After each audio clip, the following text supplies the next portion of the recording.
सावन का महीना शुरू होने वाला है। 4 जुलाई से भोले के भक्तों में अलग सी उत्साह दिखाई देगा। सावन में सोमवार का व्रत रखने का विशेष महत्व बताया गया है। वहीं शिव जी को जल बहुत प्रिय है। दोस्तों, सोमवार के दिन भूलकर भी ये काम नहीं करना चाहिए। दोस्तों, सप्ताह में 7 दिन होते हैं। हर वार कहते हैं रविवार, सोमवार, मंगलवार, बुधवार, गुरुवार, शुक्रवार और शनिवार। इन 7 दिनों के विशेष नाम हैं, जो कि उन बीराओं के नाम पर रखे गए हैं, जिन्हें हम अपनी आँखों से देख सकते हैं। हर वार का संबंध किसी न किसी देवता की उपासना से जुड़ा हुआ है। जिस देवता का वार होता है, उस दिन उस देवता की शक्ति अधिक सक्रिय होती है, और यदि हम उस देवता से अधिक संबंधित नियमों का पालन करते हैं, तो हमारे जीवन पर इसका गहरा प्रभाव पड़ता है। इसलिए हमें ये जानना ज़रूरी है कि किस दिन किस देवता की पूजा अर्चना की जानी चाहिए और कौन से काम करने चाहिए और कौन से नहीं। आज हम सप्ताह के पहले दिन यानी सोमवार की बात करेंगे कि व्रत आदि में क्या करना चाहिए और कौन सी भगवान का व्रत रखना चाहिए और क्या खाना चाहिए, किस रंग के कपड़े पहनना चाहिए, सुबह कितने बजे उठना चाहिए, इत्यादि के बारे में बात करेंगे। तो चलिए जान लेते हैं सोमवार के दिन क्या करना चाहिए। दोस्तों, अगर आप अपने जीवन में कुछ सीखना चाहते हैं, तो हमारे चैनल को सब्सक्राइब कर लीजिए और इस बेल आइकन को ज़रूर प्रेस करें।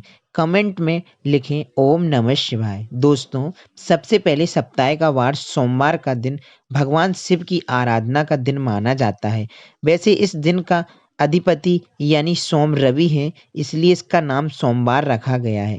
सोमवार को शिव जी के लिए रखे जाने वाले व्रत अधिक फलदायी होते हैं, इसलिए इस दिन वे सब काम करना चाहिए जो भगवान शिव को अधिक प्रिय हैं। भगवान शिव के मंदिर में जाकर गंगा जल अर्पण करना चाहिए और भगवान शिव को विशेष रूप से प्रिय बेलपत्र जरूर चढ़ाना चाहिए। शिव जी को चंदन का लेप लगाना चाहिए। दोस्तों, भगवान शिव को सफ़ेद रंग की वस्तु अधिक प्रिय है, इसलिए सोमवार के दिन जैसे कि दूध, दही, सफ़ेद फूल इत्यादि को विशेष रूप से भगवान शिव को अर्पित करना चाहिए। सोमवार के दिन सफ़ेद रंग के वस्त्र धारण करना चाहिए। ये सारे काम हमें सोमवार के दिन करना चाहिए, लेकिन कुछ ऐसे भी काम हैं जो हमें सोमवार के दिन बिल्कुल नहीं करना चाहिए।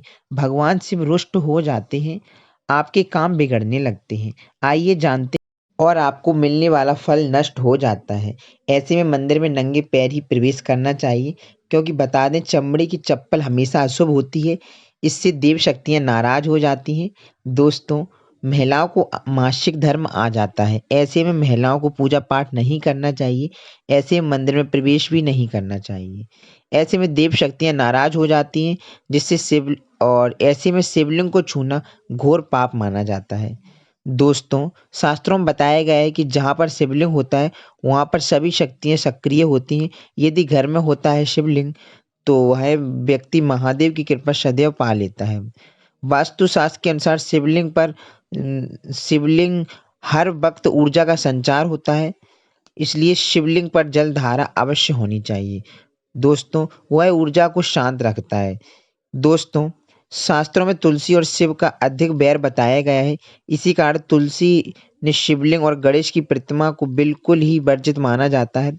माँ तुलसी की पूजा में श्री गणेश और शिवलिंग का प्रयोग नहीं कर सकते, और शिव शंकर या गणेश की पूजा में माँ तुलसी का प्रयोग नहीं करना चाहिए।